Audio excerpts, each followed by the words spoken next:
안녕하세요, 베러입니다. 이번 영상에서는 리플의 거대한 성장이 기대되는 이유에 대한 생각을 공유 드리려고 하는데요.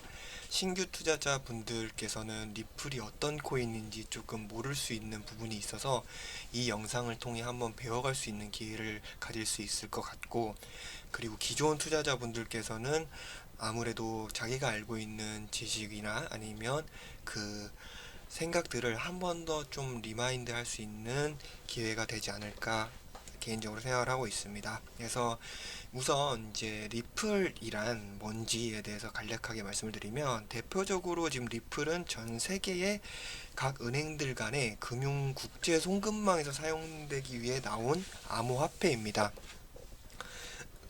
약 50년 전부터는 지금 현재까지 은행들 간의 이제 국제 송금을 하기 위해서는 스위프트망이라고 사용을 하고 있는데요.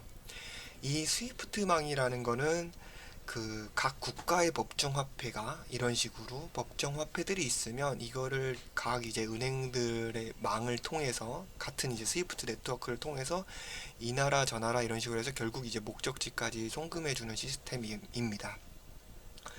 그래서 근데 이게 왜 그러면 이제 리플이 왜 나왔냐, 이 시스템이 있는데, 근데 그거는 리플 같은 경우에는 이제 스위프트망보다 훨씬 더 혁신적입니다. 나온 지도 더 최신이고요. 그리고 스위프트망 같은 경우에는 평균적으로 송금되는 소요되는 시간이 한 3에서 5일 정도 걸린다고 하고, 그리고 또한 많은 송금 수수료가 이제 들어갑니다.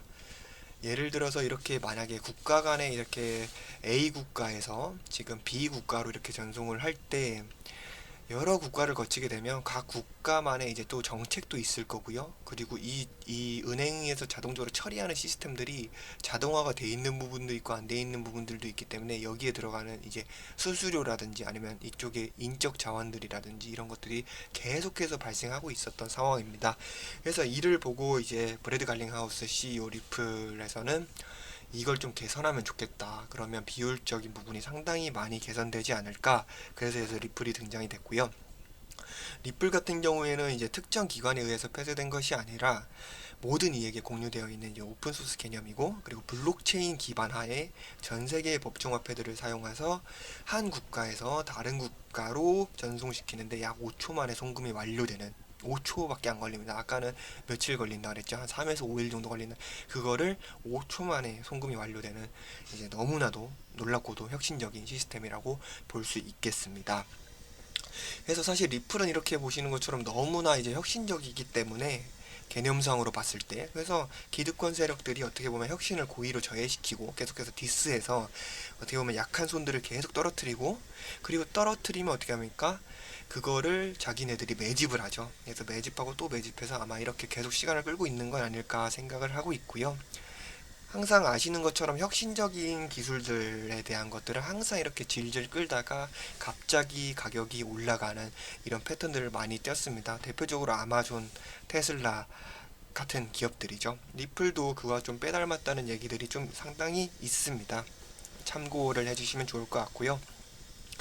그래서 지금 이제 리플과의 이제 스위프트 망에 대한 이제 경쟁적인 이제 구도로 이제 잡혀 있는데, 이 3년 전 자료긴 한데 이제 리플이 이제 방금 말씀드렸던 그 국제 송금 시장이 과연 어느 정도 규모를 가지고 있냐라고 봤을 때 3년 전 기준으로 2조 달러라고 합니다. 연간. 그러니까 2천조 원 이상이 이제 거래가 되는 거죠. 그래서 상당한 양이다. 그러니까 이렇게 그러면 국가 간에 다른 국가 간에 이렇게 전송되는 게 뭐가 중요한데라고 했을 때, 저희가 봐야 될 부분은 사실은 이 유동성이죠. 돈이 얼마나 공급이 되고 그렇게 해서 리플이 어떻게 오를 수 있는가. 그런데 이렇게 국제 송금 시장에 지금 3년 전에 2조 달러였고 지금은 더 많이 상승을 했겠죠. 그래서 앞으로도 더욱더 발전할 수 있는 국제 시장이고 점점 더 세상이 변화되고 있기 때문에 이건 감히 예측할 수 없다. 라고 저는 생각을 합니다. 그래서 이렇게 결국은 이제 2021년이 지금 되었지만 여기서는 예측했을 때 2조 달러 이상 글로벌 결제 시장만 이렇게 성장할 것 같고, 그리고 이런 이제 송금이 스위프트 같은 경우에 며칠이 걸렸고 그 수수료 비쌌는데 이런 비효율적인 부분을 리플이 개선시키기 위해서 나왔다. 그래서 근데 스위프트 같은 경우에는 좀 여러 가지 지금 계속 이제 나름대로 혁신적으로 성장하려고 하는 노력은 보이고 있습니다. 지금 이 기사를 보시는 것처럼 리플과 경쟁 구도가 있기 때문에 스위프트가 어떻게 보면 기득권이고 상당히 많은 금융사, 그러니까 10,000개 이상의 금융사를 대상으로 지금 이 스위프트망을 사용하고 있기 때문에, 근데 해외 소액 결제라든지 송금 분야까지 이렇게 진출을 한다고 스위프트가 선언을 했습니다. 보통은 이런 기업이라든지 이런 금융기관이라든지 이런 쪽에 초점을, 좀 큰 대규모를 초점을 뒀었는데, 이걸 소형 쪽에서도 이제 들어온 거죠. 소규모 시장에도. 그래서 한번 리플과 해보자, 이런 식으로 자리를 잡은 겁니다. 그래서 이렇게 스위프트망이 소형 결제도 들어온다고 하는데, 그러면 리플에는 어느 정도 좀 뚜렷하게 눈에 보이는 부분이 뭘까라고 한번 생각을 해보면, 이거는 좀 2년 전 자료이긴 하지만 리플의 현재 가치랑 가장 밀접해 있어서 어떤 분께서 이제 이 XRP의 사용 사례에 대해서 정리를 해주셨어요. 그래서 간단히 살펴보면 XRP는 B2B 페이먼트, 즉 이제 기업 간의 거래, 그리고 지불에서 쓰이고요. 그리고 브릿지 커런시라고 해서 아까 이제 밑에 그림에서 보셨던 것처럼 각 법정 화폐들이 이렇게 연결이 되는, 국가들 간에 연결이 되는 하나의 이 사이가 XRP가 되는 거죠. 그래서 이 리플이 결국은 국가 간의 브릿지 역할, 그러니까 다리 역할을 해줘서 결국 송금 시스템을 이제 더 효율적으로 만드는데 지금 기여를 하고 있는 상황입니다. 더불어서 이렇게 사용이 된다면 어떻게 됩니까? 이 XRP 자체를 가지고 있는 것만으로도 가치 저장의 역할을 합니다. 마치 비트코인처럼 지금 그게 어떤 가치를 서로 지니고 있고 서로 신뢰가 있기 때문에 가격이 형성이 되는 거잖아요. 그래서 XRP도 마찬가지로 이제 돈의 유동성이 많이 공급이 되고, 그리고 대형 은행들이 많이 사용을 하면 할수록 XRP의 가격은 상승할 수밖에 없다는 게 여기서 드러나게 되는 겁니다. 그리고 이제 또 다양한 것들이 많이 있는데요. 지금 이제 좀 중규모 이상의 거래에서도 많이 쓰이고, 그리고 아까 소형 결제가 스위프트망이 이제 올해부터 들어온다고 했는데, 여기서도 리플은 당연히 소형 결제되죠. 리플 저기 1XRP만 사도 사지죠. 그리고 그거 보내지죠. 막 이런 것처럼 소형에서도 이제 특화를 나타내고 있다. 그리고 글로벌 유동성을 공급하는데 이제 자원 역할을 하죠. 그리고 이제 국경 간의 결제 지불에서 좀 하나의 시스템을 만들어가고 있는 거고요. 정착하에 나가고 있는 거고. 더불어서 이제 보안 쪽이라든지 이런 쪽에도 신경을 많이 쓰고 있고, 그리고 스마트 컨트랙트라고 해서 잘 아시는 플레어 토큰과도 이제 밀접하게 연관이 되어 있는 게 사실입니다. 그래서 지금 리플은 장점이 사실 너무 많아요. 너무 많아서 계속 추려서 말씀을 드려야 되고요. 근데 리플의 트랜잭션에 대해서 좀 이제 비교한 자료가 있어서, 리플 같은 경우에 저희가 익히 알고 있는 페이팔, 이 페이팔보다도 빠르고 저렴하게 국제 결제가 가능하다라는 내용이 있습니다. 그래서 페이팔 같은 경우에 초당 평균 193건의 트랜잭션, 그러니까 193건의 거래가 가능한 건데, XRP는 초당 1500개 의 트랜잭션이 가능하다, 거래가 가능하다, 이렇게 보시면 될 것 같습니다. 그래서 상당히 이렇게 눈으로만 봐도 더 빠르다라고 느낄 수 있겠죠. 그래서 이렇게 XRP의 좀 장점들을 많이 살펴보고 있는데요. 지금 결국에는 이제 XRP가 탄생된 이유는 이 기존 시스템이 좀 비효율적이고 이를 개선하고자 나왔다 라고 이렇게 봐주시면 될 것 같아요. 그래서 돈의 유동성이 많이 공급되면 될수록, 그리고 파트너십이 많으면 많아질수록, 리플망을 많이 사용하면 할수록 리플의 가치는 올라간다 라고 봐주시면 될 것 같고요. 그러면 리플의 경제적 가치는 과연 어떻게 될 것인가 라고 이제 올해 좀 블로그에 나와 있는 자료를 좀 소개시켜 드리려고 합니다. 그래서 리플의 이분이 좀 설명해 주신 거는 이제 리플의 장기 투자 가치가 있는 리플의 경제적 가치 및 리스크 요소를 말씀해 주셨는데요. 우선 여기서는 경제적 가치만 좀 같이 간단하게 살펴보고자 합니다. 우선 아까 전에 이제 국제 시장에서는 매일 얼마 정도 거래가 되지라고 봤을 때, 이 외환 시장에서는 매일 조 단위 이상의 거래가 이루어진다고 합니다. 저희 뭐 업비트라든지 뭐 빗썸이라든지 이런 거래소에서만 보셔도 사실 몇 조 이상 거래되는 게 이제 너무 많이 보이죠, 사실은. 그만큼 이 국내 거래소 하나만도 그렇게 거래가 되는 실정인데, 하물며 해외 방금처럼 그 국제 간의 그 송금 시스템에서 얼마나 많이 사용이 되겠어요. 그래서 엄청난 거래가 이루어지고 있다. 그 사이에 리플망이 들어가면 어떤 세상이 펼쳐질까를 한번 생각해 보는 것도 재밌을 것 같고요. 그래서 이제 리플망이 사실은 그 내부적으로 거래하는 이제 기술이 분산 원장 기술이라고 합니다. 그 중에 하나가. 그래서 이 기술을 채택한 국가가 일본이 있고 인도가 있고 그리고 중부 유럽 그리고 아프리카, 중동 이렇게 대표적인 나라들이 있고요. 어떻게 보면 이제 각 전 세계 각지에서 사용해 나가고 있다를 저희가 캐치할 수 있습니다. 근데 특히 이제 일본이랑 많이 리플은 친한 걸로 알고 있거든요. 일본하고 파트너십도 많이 했고, 그리고 뒤에 말씀드린 거지만 SBI 은행과도 파트너십이 되어 있는 상태고요.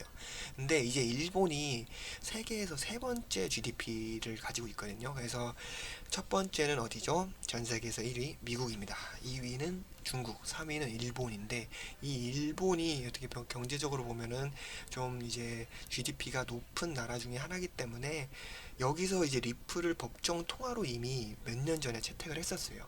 그래서 일본이 지금 이렇게 지금 미국이랑 SEC가 그러니까 미국의 SEC와 리플이 계속해서 소송 상황이 있는데도 불구하고 일본의 일본에서는 전혀 그거에 대해서 잘 풀릴 거다 항상 생각을 그렇게 얘기를 했었거든요. 근데 이런 점들이 항상 이제 보면은 과거 역사를 보면 다 이유가 있었다. 이미 리플을 법정 통화로 채택했고 여러 가지 법정 통화를 채택했으면 이유가 있었을 거잖아요. 근데 그때 당시 이게 증권이었다? 좀 말이 앞뒤가 안 맞는 겁니다. 그래서 이런 부분을 참고하면 좀 마음이 안정이 될 수 있을 것 같고요. 그래서 근데 일본이란 나라가 이런 리플을 법정 통화로 채택을 하게 되면 어떻게 되냐면 지금 일본이랑 무역을 하는 국들 있잖아요. 그러니까 1위, 2위 말고 만약에 그 하위 국가들 그러면 어떻게 되냐면 왜 리플을 더 사용할 수밖에 없냐면 개념적으로 봤을 때 만약에 여기가 리플이고 아니 일본이고 상대가 이제 또 다른 국가다라고 했을 때 만약에 일본이 나중에 어떻게 변할지 모르지만 지금은 막 여러 가지 망을 혼용하고 있겠지만 만약에 리플망만 쓰는 국가가 되어버렸어요. 그러면 어떻게 됩니까? 이 국가에서는 일본이랑 거래하려면 리플망을 사용해야 되는 겁니다. 즉, 그러니까 이 은행들이 리플을 사야 되는 거예요. 이렇게 되니까 그러면 어떻게 됩니까? 리플은 1000억 개로 그 제한되어 있어요. 개수가. 근데 유동성은 더 돌아. 이제 비트코인처럼 걔도 이제 그 은행들이 만약에 모아. 그 날이 좀 되는 순간이 아니라 그 전부터 미리 지금 다 캐치를 하고 있겠죠. 이 리플의 잠재력에 대해서. 그래서 이렇게 되면 이제 XRP가 좀 더 활성화될 수 있는 가능성이 높지 않을까라고 얘기를 해주셨고요. 그리고 이제 다른 나라 그리고 다른 금융기관 계속 파트너십이 생기고 있는 상황입니다. 아시는 것처럼 계속해서 생기고 있고요.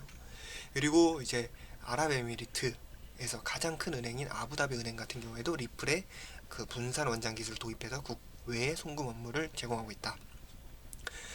그 지금 중동 쪽 같은 경우에는 이제 에너지 그러니까 석유가 가장 많은 국가잖아요. 근데 이런 에너지가 많은 쪽에서 이 돈이 결국 이렇게 전환이 될 텐데 이 전환이 될 때 리플이 사용된다? 그리고 더불어서 뭐 다른 암호화폐가 사용된다? 이러면 암호 시장에 대해선 크나큰 호재가 되는 겁니다.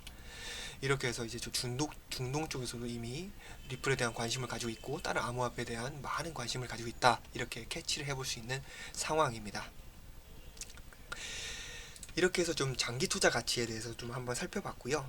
이제 마지막으로는 XRP가 거대한 성장을 할 수 있겠다 기대되는 이유 마지막인 지금 이 에미 요시카와라는 리플 부사장이 이 얘기를 한 건데 일본하고 좀 이제 어떤 상황에 있는지 어떤 협력 관계에 있는지 그리고 에너지 측면에선 어떤지 그리고 SEC와의 소송에서 승소를 할 수 있겠다 확신을 하고 있는 점 같이 설명을 드리려고 합니다. 그래서 지금 이분이신데요. 에미 요시카와 리플 기업 전략 운영 부사장님이십니다. 지금 이 리플에 대해서 물론 이제 리플 기업에 계시기 때문에 리플에 우호적이시겠지만 그냥 좀 어느 정도 객관적인 측면도 있는 것 같아서 이 부분을 공유드리려고 해요. 지금 리플은 이제 말씀드린 것처럼 본래 목적은 국제 송금으로 나왔습니다. 미국에 본사를 뒀죠. 그래서 리플사가 XRP를 발행을 해놨고요. 전 세계에 지금 약 300여 개 이상의 금융기관을 고객사로 확보한 상태입니다. 그래서 지금 금융기관도 점차적으로 계속 늘어나고 있고 지금 상당한 장점이 있습니다. 그래서 이제 아까 이제 스위프트망하고 좀 비교한 사례인데요. 지금 스위프트 같은 경우에는 50년 전에 만들어진 일방향 소통 네트워크라고 하면, 리플넷은 탈중앙화된 분산 원장을 사용하고 있어 이 소통 부분도 개선이 됐고 정산 및 대출 업무에도 사용될 수 있고 다용도 플랫폼으로 가지고 있습니다. 정말 많은 쪽에서 사용이 되고 있죠. 그리고 리플넷의 장점으로 소액 대량 결제가 편리하다는 점을 꼽았습니다. 송금액이 적고 여러 번에 걸쳐 보내야 하는 경우에도 빠르고 정확하게 전송이 가능하다 라고 했어요. 수수료도 저렴하고. 정말 리플은 알면 알수록 장점이 많은 것 같아요. 그리고 두 번째로는 이제 일본 SBI와 협력해 금융 한계점을 개선한 점인데요. 일본하고 이제 크나큰 협력을 계속해서 해나가고 있다고 이제 알고 있고, 지금 SBI 같은 경우에 소프트뱅크 이제 인베스트먼트죠. 그래서 소프트뱅크가 예전에 투자를 했었고 지금도 협력 관계를 가지고 있는데, 이 지금 SBI가 사실은 이제 태국하고 베트남, 동남아시아 쪽에서도 이제 이 리플렛을 사용을 하고 있다고 하고, SBI 일본은행에서 사용을 하고 있고, 그 이유가 뭐냐? 왜 갑자기 리플렛을 쓰냐? 당연히 기존 거보다 효율적이고 자기가 이득이 되기 때문에 쓰는 거예요. 그래서 24시간 지금 연중 무휴 국제 송금이 가능한 시스템을 구축하고 있는데, 그 중에 하나가 리플렛이라는 거죠. XRP 레저가 되는 겁니다. 그래서 지금 우리나라도 마찬가지고 일본 같은 경우에도 뭐 오전 8시 반부터 3시까지 이제 은행 업무를 볼 수 있었는데, 요즘에 어떻게 하죠? 모바일이나 아니면 인터넷이나 이렇게 해서 뭐 계속해서 연중 무휴로 서비스를 하려고 하는 게 너무 그냥 눈에 이제 보일 정도로 바뀌고 있는 상황입니다. 그 상황에 있어서 리플렛을 사용하면 어떻게 될까? 더 효율적인 걸 사용하면 어떻게 될까? 라고 이제 보는 거죠. 그리고 이제 재생 에너지 측면, 그러니까 에너지 측면에서도 보자면 XRP 같은 경우에는 비트코인과 달리 초기 발행량이 있어요. 계속 채굴하는 개념이 아니라 1000억 개를 미리 모두 발행을 해놨습니다. 그래서 채굴이란 개념도 없고 채굴 에너지가 소모되지가 않아요. 대신에 이제 블록체인 내에서 이제 거래가 되고 그 거래 기록을 이제 만들 때, 그리고 이제 다양한 이제 네트워크를 사용하게 되면 검증을 해야 되는데, 이때는 한 비트코인의 0.0008%밖에 안 된다. 그러니까 거의 뭐 미미하다라고 보시면 될 것 같고요. 비트코인 같은 경우에는 거래 하나당 이제 951 정도의 킬로와트시가 들어가는데, XRP 같은 경우에는 0.0079 킬로와트시가 밖에 안 들어간다.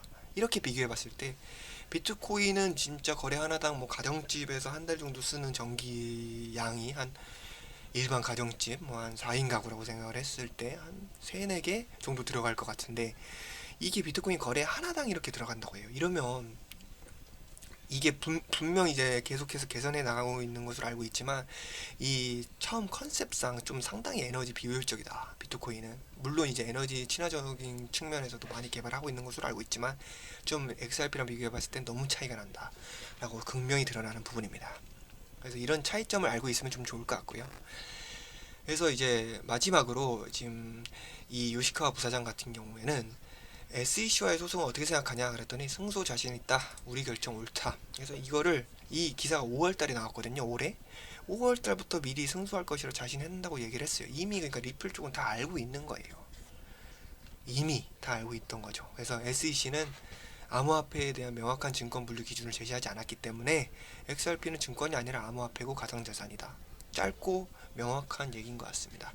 저희가 좀 계속해서 이제 이 부분에 대해서는 많이 내용을 알고 있기 때문에, 승소할 자신이 있다, 리플 쪽에서는 당연히 그렇게 생각을 하고 있겠죠. 그리고 실제적으로 그렇게 전개가 되고 있기 때문에 많은 기대를 좀 해봐도 되지 않을까 조심스레 얘기를 드려봅니다.